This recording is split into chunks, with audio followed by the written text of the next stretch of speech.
और इसीलिए मैं आपको बता रहा हूं, मैं आज आपको एक सीक्रेट, एक कुंजी दे रहा हूं बढ़ोतरी की। इतना आसान है बढ़ना कि आपको लगेगा अरे कैसे मैंने मिस कर दिया। बहुत ही आसान है।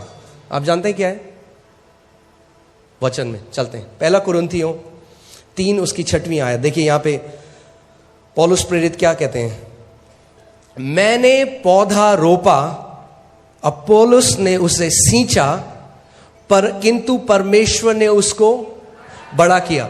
इंग्लिश बाइबल से गॉड ब्रॉट इंक्रीज, यानी परमेश्वर बढ़ोतरी लेकर आया।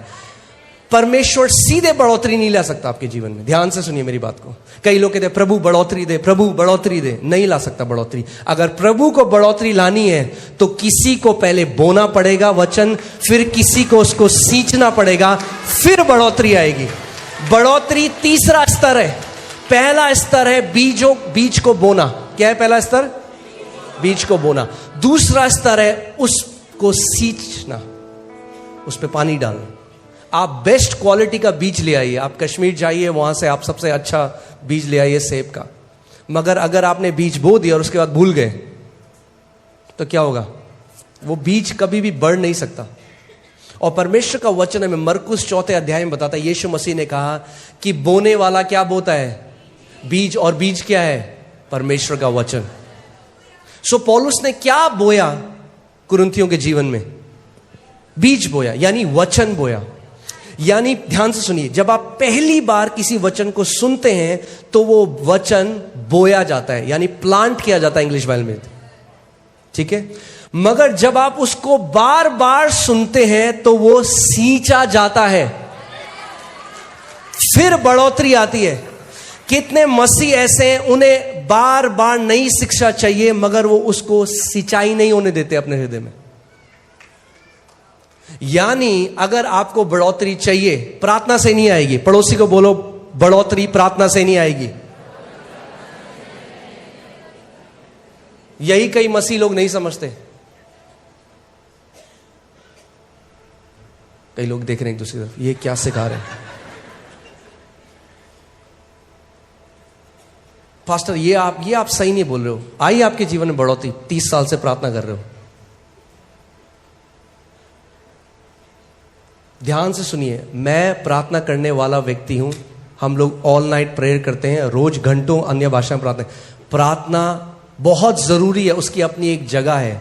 मगर प्रार्थना बिना वचन के कुछ काम नहीं करेगी।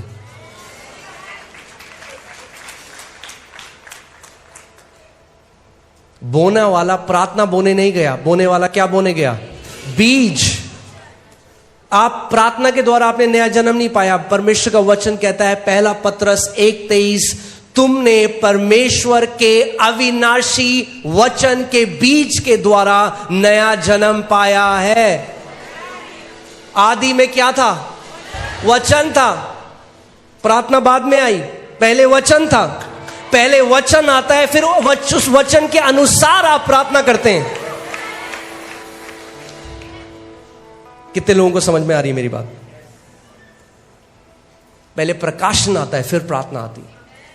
प्रार्थना बहुत जरूरी है। ध्यान, वो मत सुनना जो मैं नहीं कह रहा हूं, वो सुनना जो मैं कह रहा हूं। मैं नहीं कह रहा हूं प्रार्थना की जरूरत नहीं है, मैं कह रहा हूं प्रार्थना बहुत जरूरी है, मगर पहले हमें वचन का प्रकाशन चाहिए। कई लोग प्रार्थना को कैसे सोचते हैं, वो सोचते हैं कि वो अलादीन के चिराग की तरह है। हम बोलेंगे हालेलुया हालेलुया हालेलुया, प्रभु दे दे दे दे दे, प्रभु दे दे दे दे दे दे दे दे दे दे दे। नहीं, हमें वचन का प्रकाशन चाहिए, ठीक है। सो वापस उस वचन में आते हैं। पौलुस कह रहा है, मैंने बोया, अपोलोस ने उसको सींचा, और परमेश्वर ने क्या करी? बढ़ोतरी दी। बहुत आसान है। यानी एक बार किसी भी वचन को सुनना काफी नहीं है। अगर आप बढ़ोतरी चाहते हैं तो उस वचन को तब तक सुनते रहें, सुबह शाम दोपहर रात सुने, फिर जब तक बढ़ोतरी को ना देखने लग जाए, जब तक वो फल आपके जीवन में ना आने लग जाए, जब तक दूसरे लोग ना बोलने लग जाए। अगर आप बोल रहे हो कि मैंने जी फेथ सीरीज सुन ली, फिर आपके जीवन में उस विश्वास की सीरीज के फल होने चाहिए। आमीन। सो जिस एरिया में आप वचन को लगातार सुनते रहेंगे, उस एरिया में आप बढ़ोतरी को देखने लग जाएंगे। मैं हमेशा इस बात को सिखाता हूं, केवल क्योंकि बाइबल में लिखा है इसका मतलब यह नहीं कि वो आपके साथ ऑटोमेटिकली हो जाएगा। वो लिखा है, वो बीज है। ये किताब मैं चाहता हूं आप इसको देखो कि जैसे ये बीज का डब्बा है, इसके अंदर बीज है। चंगाई के बीज भी हैं, समृद्धि के बीज हैं, शांति के बीज हैं, जय के बीज हैं, आनंद के बीज हैं। हर एक बीज जो आपको चाहिए वो इसके अंदर है। मगर अगर आप बीज पकड़ो, क्या आप उसका फल खा सकते हो? नहीं। बीज फल का है, बीज के अंदर है। मगर आपको बीज को पहले बोना पड़ेगा। और खेत क्या है? पर प्रभु का वचन बताता है मरकुस 4 में, खेत हमारा हृदय है। खेत आपका हृदय है। आमीन। सो आज जो हम बात करना चाह रहे हैं विश्वास के बारे में, रोमियो 1:17 में लिखा है कि सुसमाचार जो हमें दिया गया, सुसमाचार, क्योंकि उसमें यानी सुसमाचार में परमेश्वर की धार्मिकता विश्वास से और विश्वास के लिए प्रकट होती है। जैसे लिखा है, विश्वास से धर्मी जन जीवित रहेगा। जैसे आप ऑक्सीजन से और पानी से जीवित रहते हैं, जितना जरूरी आपके लिए ऑक्सीजन और पानी है, उतना ही जरूरी धर्मी जन के लिए विश्वास है। अगर आप विश्वास को नहीं जानते, उस शिक्षा में नहीं बढ़े, तो आपके लिए बहुत मुश्किल होगा एक थ्राइविंग जीवन जीना, एक बढ़ोतरी का जीवन जीना, एक जय का जीवन जीना। विश्वास एक शिक्षा नहीं है, विश्वास हमारे जीने का स्रोत है। क्योंकि धर्मी जन विश्वास के द्वारा जीवित। लोग बोलते हैं अच्छा आप विश्वास की शिक्षा देते हैं, अच्छा हम तो जी ये वाली शिक्षा मानते हैं। नहीं, अगर आप धर्मी जन हैं तो परमेश्वर कह रहा है कि विश्वास की शिक्षा के द्वारा आप जीवित रहेंगे। इसका मतलब विश्वास में चलना और विश्वास में दृढ़ हो जाना एक ऑप्शन नहीं है। क्या बोलेंगे उसको? एक कहाँ है पास्टर साहब? विकल्प। हाँ, विकल्प नहीं है, ऑप्शन नहीं है। विश्वास में बढ़ना ही पड़ेगा अगर जय में जीना है तो। आमीन। सो इससे पहले हम इस सीरीज में जाएं, मैं चाहता हूं आप ये निर्णय अपने दिल में बना लें। आज आप ये डिसाइड करें, कुछ भी हो जाए मैं विश्वास में बढ़ूंगा, मैं विश्वास में बढ़ूंगी। कोई भी मुझे विश्वास में बढ़ने से अब रोक नहीं सकता। आपको ये निर्णय, ये डिसीजन आपको लेना पड़ेगा। आपकी मम्मी नहीं ले सकती, आपके पापा नहीं ले सकते, आपका हस्बैंड नहीं ले सकता, आपकी वाइफ नहीं ले सकती। आपको स्वयं ये निर्णय लेना है, मैं विश्वास में बढ़ूंगा और एक योद्धा बन जाऊंगा। आमीन। बहुत आसान है, मुश्किल नहीं है। मैं आपको बता रहा हूं, परमेश्वर नहीं कहता आपको विश्वास कमाने की जरूरत है। आपको कमाना नहीं है, अपने आप ऑटोमेटिकली आता है। आता है, बोलिए आता है।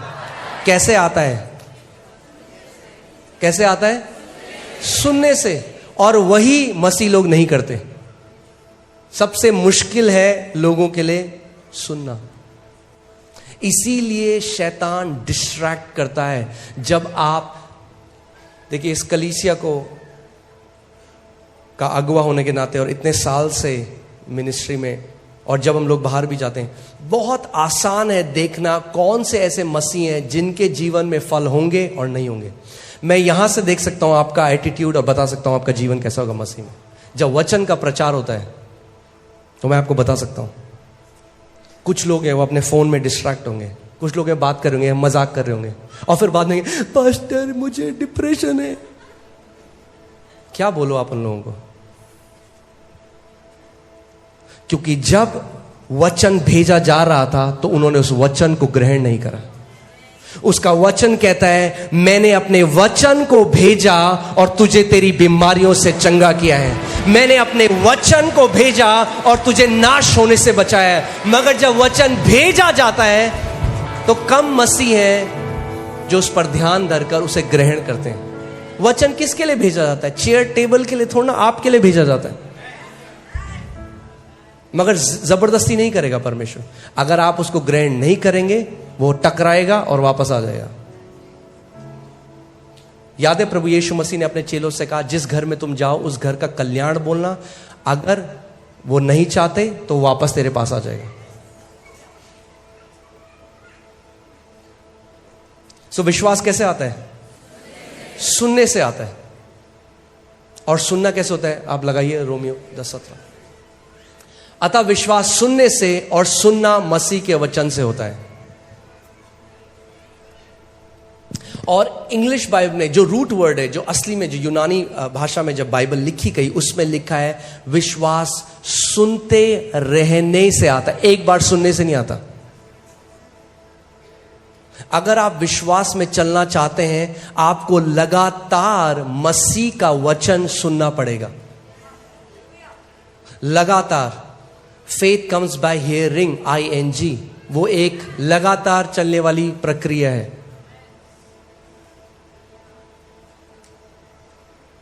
यानी अगर आप सुनते रहेंगे तो आप विश्वास में चलते रहेंगे। ये ऐसा है, आपने देखा है जब जो एरोप्लेन है वो ऊपर जाता है और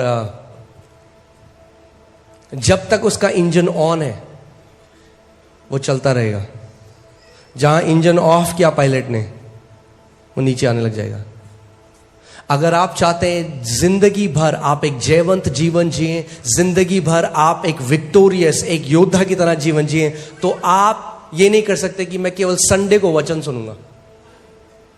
आपको वचन को सुनते रहना होगा। फिर से, faith comes by hearing and hearing by the word of God.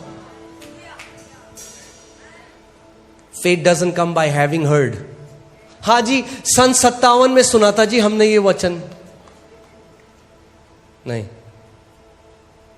Amen? So विश्वास क्या होता है? बोलिए, विश्वास आता है।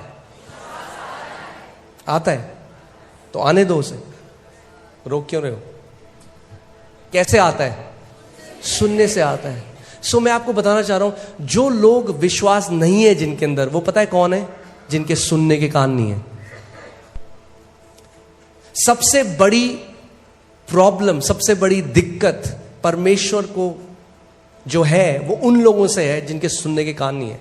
बार बार प्रभु यीशु मसीह, आप जब पढ़ेंगे सुसमाचार में, कहता था अगर तुम्हारे सुनने के कान हैं तो सुन लो मैं तुमसे क्या कहता हूं। वही चीज अगर आप प्रकाशित वाक्य में पढ़ेंगे, उसमें लिखा है अगर तुम्हारे सुनने के कान हैं तो सुन लो कि परमेश्वर की आत्मा कलीसिया से क्या कहता है।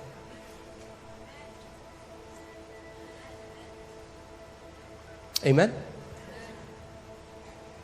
सो हमें ध्यान धरकर क्या करना है? सुनना है।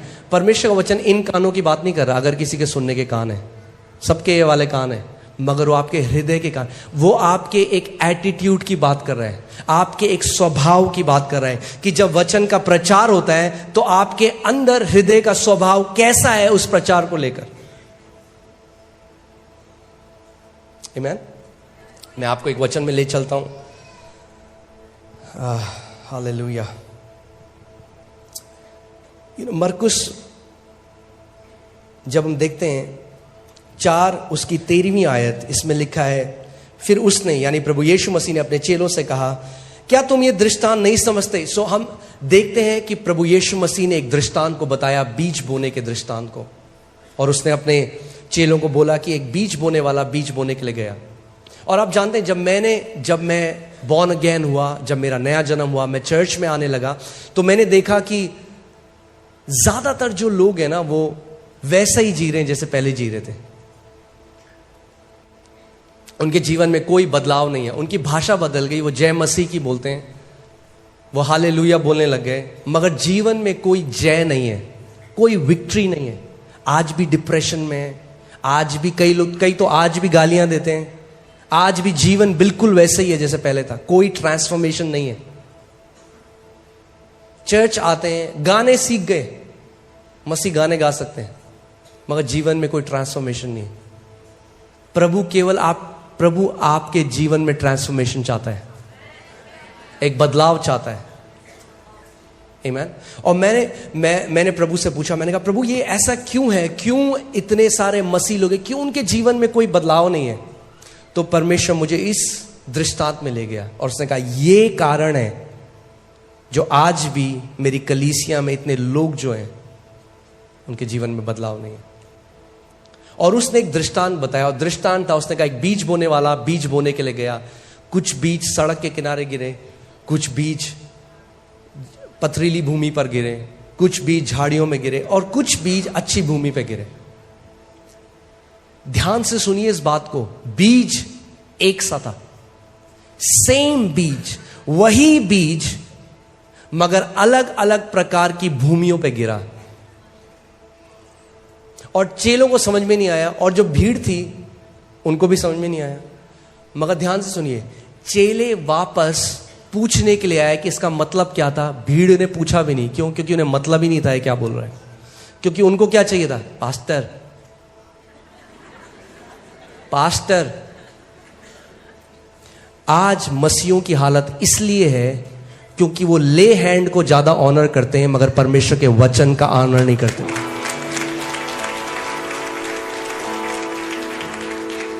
वो 8 घंटे खड़े हो जाएंगे लाइन में कि कोई प्रभु का दास हमारे सर पे हाथ रख दे, मगर 8 मिनट अपने घर में वचन को नहीं खोलेंगे।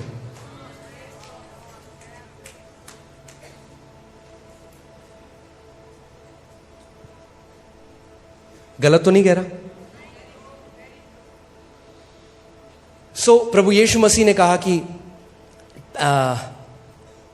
क्या तुमको ये समझ में नहीं आया दृष्टांत? अब देखिए, फिर उसने उनसे कहा क्या तुम ये दृष्टांत नहीं समझते? तो फिर और सब दृष्टांतों को क्यों कर समझोगे? इंग्लिश बाइबल में लिखा है, वो कह रहा है कि अगर तुम इसको नहीं समझते तो तुम कुछ भी नहीं समझोगे परमेश्वर के राज्य में। यानी ये जो दृष्टांत है ये सारे और दृष्टांतों की नींव है। वो कह रहा है क्या तुम इसको नहीं समझते? क्योंकि अगर इसको नहीं समझते तो बाकी कुछ नहीं समझ सकते। क्योंकि मैं जो आगे तुम्हें बताने वाला हूं, जो चीजें बताने वाला हूं, तुम वो भी नहीं समझोगे अगर तुम इसको नहीं समझते। आमीन। दूसरी आयत, बोने वाला क्या बोता है? बोने वाला क्या बोता है? वचन बोता है। आप संडे को क्यों आते हो यहां पे? लाइट के लिए नहीं, म्यूजिक के लिए नहीं, आप आते हो कि बोने वाला वचन बोता है। आप वचन को ग्रहण करने के लिए आते हो। You come to receive the word.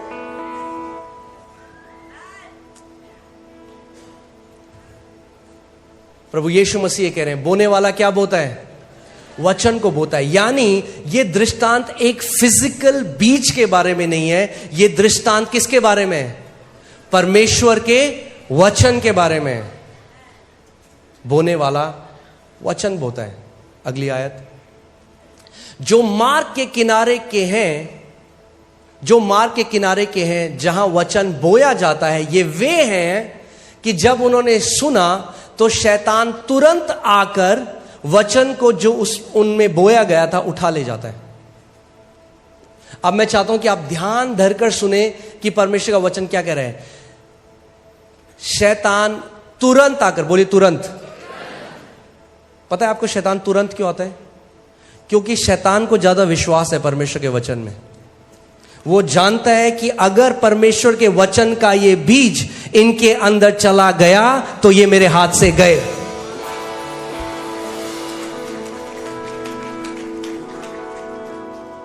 शैतान क्या चुराने आया? हां, क्या चुराने आया? वचन।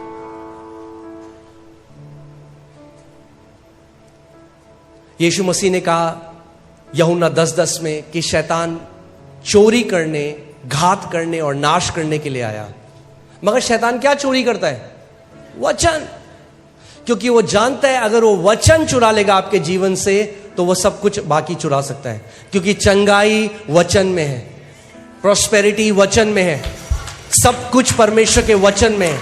आदि में वचन था, परमेश्वर का वचन। इब्रानी 11:3 में लिखा है कि सब कुछ जो हम देखते हैं और नहीं भी देख सकते, उस सब की सृष्टि, ये पूरा ब्रह्मांड जो परमेश्वर ने बनाया, ये यूनिवर्स, ये चांद सितारे, जो कुछ परमेश्वर ने बनाए, ये वचन के द्वारा ही उत्पन्न हुए। सो सब कुछ जो आप देखते हो वो किसके द्वारा उत्पन्न हुआ? वचन के द्वारा। देखिए, विश्वासी से हम जानते हैं कि सारी सृष्टि की रचना परमेश्वर के वचन के द्वारा हुई। सारी सृष्टि, सब कुछ जो आप देखते हो, ये बिलियंस, करोड़ों और खरबों जो आप तारे देखते हो, जो ग्रह हैं, जो हमारी गैलेक्सी है, ब्रह्मांड है, सब कुछ जो है, इसकी सृष्टि कैसे हुई? परमेश्वर के वचन के द्वारा हुई। सो यानी जो सब्सटेंस या जो सामग्री जिसके द्वारा परमेश्वर ने सबकी रचना करी, वो उसका वचन है। वचन बिल्डिंग ब्लॉक है क्रिएशन का, उत्पत्ति का, सृष्टि का। आमीन? आप समझ रहे हैं? जैसे आप घर बनाते हैं तो आप क्या डालते हैं उसमें? आप सीमेंट करते हैं, आप फाउंडेशन डालते हैं, आप सीमेंट डालते हैं, उसमें सरिये डालते हैं, तब आप एक घर बनाते हैं, एक स्ट्रक्चर बनाते हैं। तो जो सामान है, वो जो आप सीमेंट लेते हैं, परमेश्वर ने जिस सामान से सब कुछ बनाया वो उसका वचन है। आमीन? सो वापस आते हैं उस दृष्टांत में। सो प्रभु यीशु मसीह ने कहा कि पहले, और ये जो अलग अलग भूमि, जो परमेश्वर का वचन जो प्रभु यीशु मसीह ने बताया, अलग अलग भूमि है, ये दर्शाती है अलग अलग टाइप के लोग जो बैठकर वचन को सुनते हैं, उनके हृदय का एटीट्यूड, स्वभाव, वचन के प्रति जो उनका स्वभाव है। सेम बीज बोया गया, मगर पहली भूमि पर कोई फल नहीं आया, दूसरी भूमि पर कोई फल नहीं आया, तीसरी भूमि पर कोई फल नहीं आया, चौथी भूमि पर 30 गुना, 60 गुना और 100 गुना फल आया। दिक्कत बीज की नहीं थी, दिक्कत भूमि की थी।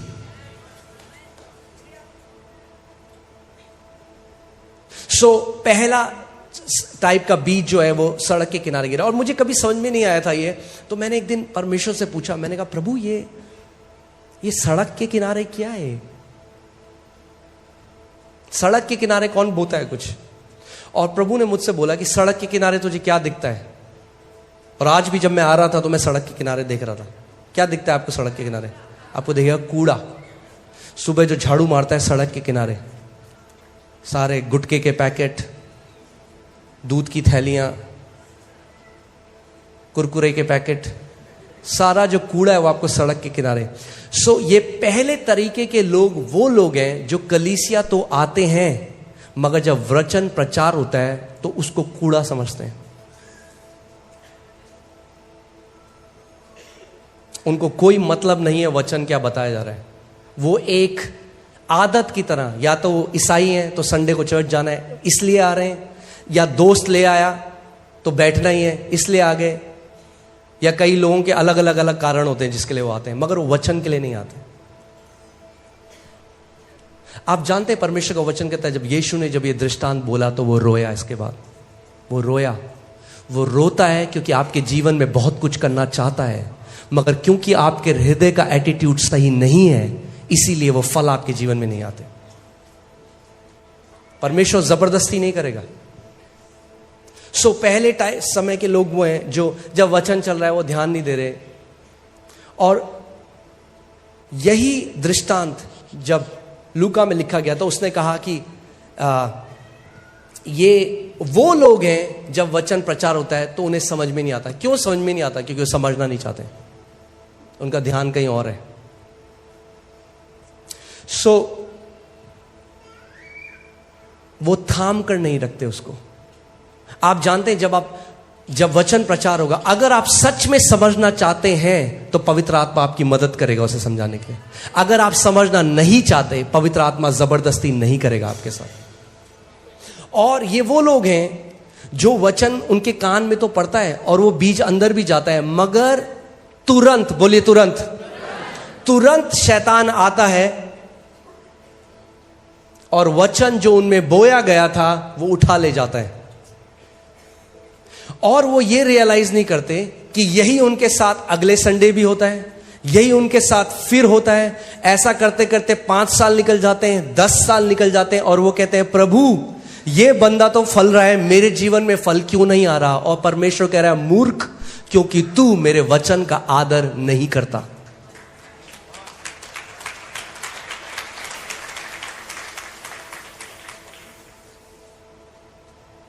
तो आज मैं आपसे पूछना चाहता हूं, आपका एटीट्यूड क्या है परमेश्वर के वचन के लिए?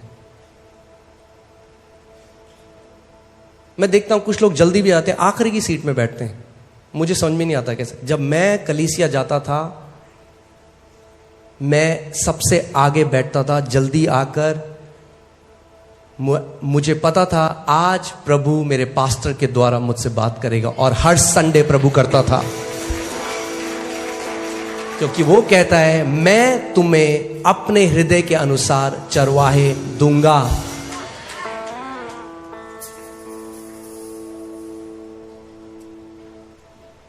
आमीन।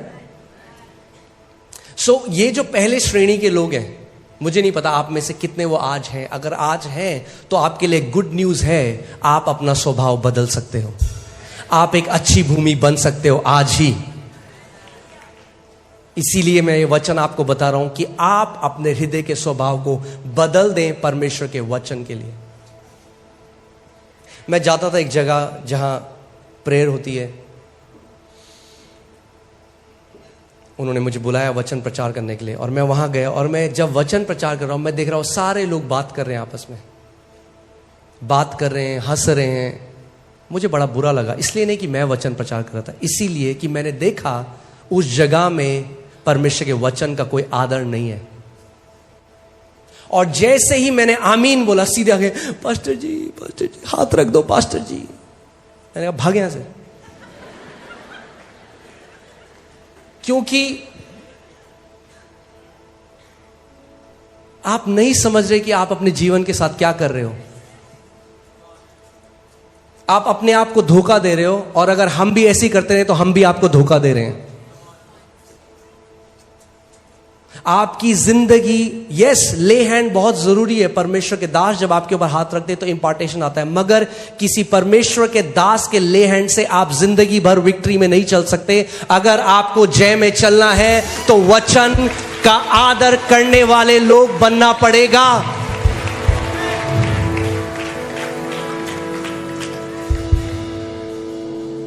उसके बाद उन्होंने बहुत मुझे इनवाइट किया, आप वापस आइए। मैंने कहा मैं नहीं आऊंगा, मैं नहीं आऊंगा। जिस जगह परमेश्वर के वचन का आदर नहीं है, मैं नहीं जाऊंगा।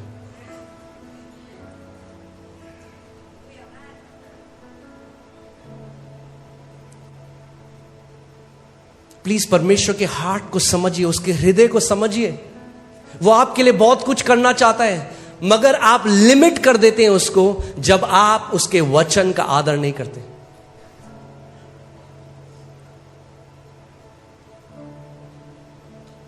क्योंकि आपके जीवन में जो भी फल है, चाहे वो चंगाई, आप जानते हैं चंगाई एक फल है, चाहे वो चंगाई हो, चाहे वो समृद्धि हो, चाहे वो शांति में रहना हो, चाहे वो एक अच्छी शादी हो, एक अच्छी मैरिज हो, चाहे आपके जीवन में जो कुछ भी अच्छे फल है वो बीज से ही आते हैं। और ये वो लोग हैं जो हर बार वचन को जब सुनते हैं, सुनकर भी नहीं सुनते, शैतान आता है और बीज को इनके जीवन से लेकर चला जाता है। और वो सोचते हैं कि क्यों प्रभु हमारी प्रार्थना नहीं सुनता।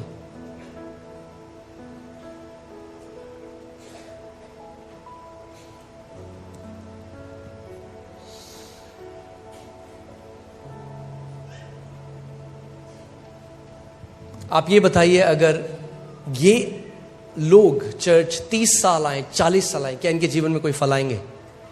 फल क्यों नहीं आएंगे? क्योंकि कभी बीज अंदर गया ही नहीं। और क्या होता है, आप देखेंगे वचन हुआ, कितने लोग, मैं आज आपसे एक सवाल पूछता हूं, कितने लोग जब आप संडे को आते हो और वचन जब आप सुनते हो, कितने लोग आप डिस्कस करते हो उसको संडे के बाद? या भरते वो कह रही थी, वो ये कह रहा था, और आप उसके बाद पूरे हफ्ते उसको सुनते भी नहीं।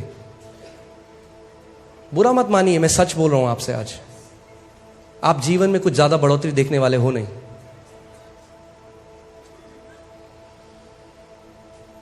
आप जानते हैं, डॉक्टर पट्टा हम लोगों को बता रहे थे, वो अफ्रीका गए, एक परमेश्वर के दास हैं डॉक्टर ओएडेपो, उनके यहाँ पे, वहां पे सुबह 5 बजे उनकी एक मीटिंग होती है, साल में एक बार होती है, और वहां करीबन 5 लाख लोग आते हैं उस मीटिंग में। और बाहर मैदान है बड़े, 2 चेयर लगाते हैं, उसके ऊपर कंबल रखते हैं और उसके अंदर सो जाते हैं। अच्छे घर के लोग, क्योंकि वहां रहने की जगह नहीं है इतनी। और सुबह 5 बजे से प्रचार शुरू होता है और रात को 12 बजे तक लगातार वचन सिखाया जाता है। और वो कह रहे थे, हम हैरान हो गए कि ये लोग सुबह 5 बजे से वचन सुन रहे हैं, शाम को 12 बज के रात के, उसके बाद भी ये खाने नहीं भाग रहे हैं, आपस में बैठकर गोले बना लेते रहे, झुंड बना लेते रहे और डिस्कस करते थे, आज हमने ये सीखा, परमेश्वर ने हमसे ये बात करी, और वो आपस में साथ में मिलकर परमेश्वर के वचन को डिस्कस करते हैं। और ये सारे वो लोग हैं जो आज जय में जी रहे हैं, आज मल्टी मिलियनेयर्स हैं, वहां पे बड़ी बड़ी कंपनीज हैं इन लोगों की।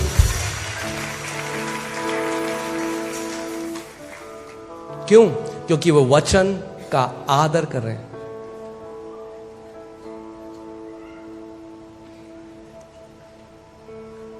इसीलिए मैं आज की जवान पीढ़ी को कहना चाहता हूं, वो वर्शिप कहीं होगा तो वो भागेंगे वर्शिप में। अच्छी बात है, वर्शिप बहुत जरूरी है, हम लोगों को वर्शिप करना है, मगर वर्शिप आपकी ऑफरिंग है परमेश्वर के लिए।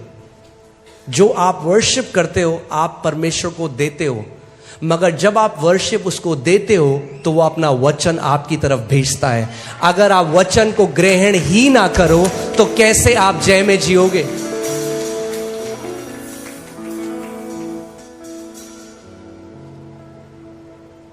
I have sent my word and healed your disease. परमेश्वर कहता है, मैंने अपने वचन को भेजा।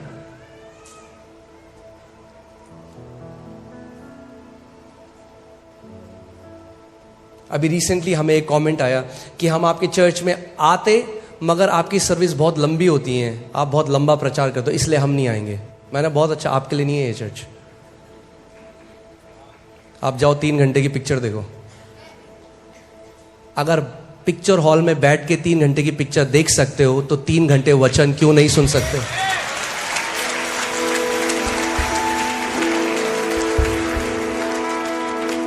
वो पिक्चर कुछ नहीं करेगी आपके जीवन में, ये वचन आपको पहाड़ की चोटी पर बिठा के रख देगा।